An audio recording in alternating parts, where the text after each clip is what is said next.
The crowds milling at Westgate may have reduced, but many continue to wonder and wait. A long wait for any news of their missing relatives. And at about 1 in the afternoon, Nancy Mwihaki in Njoroge walks to the Westgate Mall. She just arrived from Meru to continue with the search for her 23-year-old daughter, Mary Waithera. Her first stop is the last place her daughter was seen alive.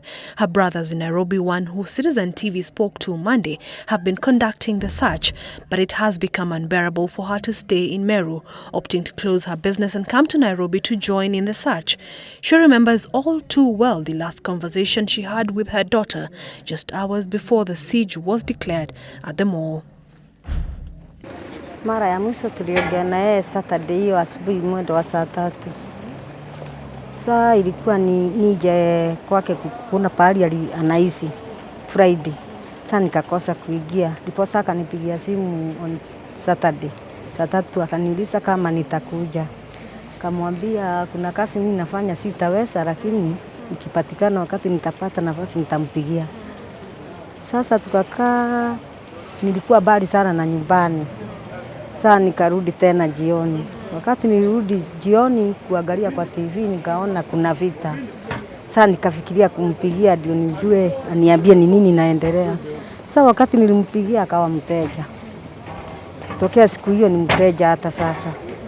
It will be the beginning of an agonizing search, her brothers having visited every hospital and morgue in the city.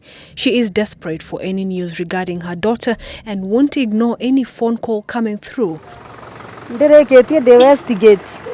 It just might be news of the whereabouts of Waithera, who was just 2 months old at an electronics shop in the mall, consistently interrupting our interview to answer the many that come in. Nasikia siwezi kaa nyumbani.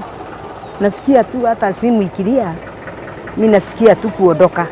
Yet more often than not, it is just another person inquiring as to whether her search has borne fruit, those phone calls only serving to add to her agony and desperation.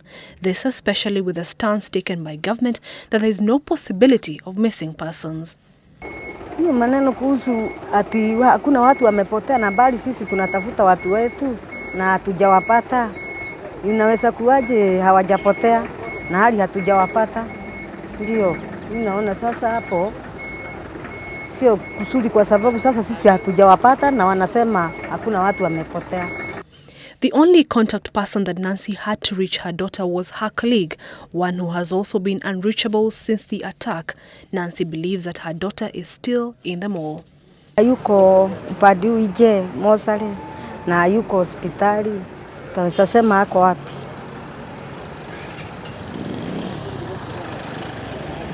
The candles lit for the fallen souls Saturday evening have since gone off and the wax melted. Many have been buried, but for Nancy and her family, 10 days later, hope remains the only consolation, now preparing for the outcome, however dreadful.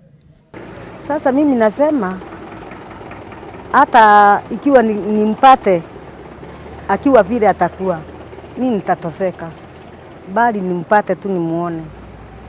Awe hai ama awe amekufa, mimi nitatoseka.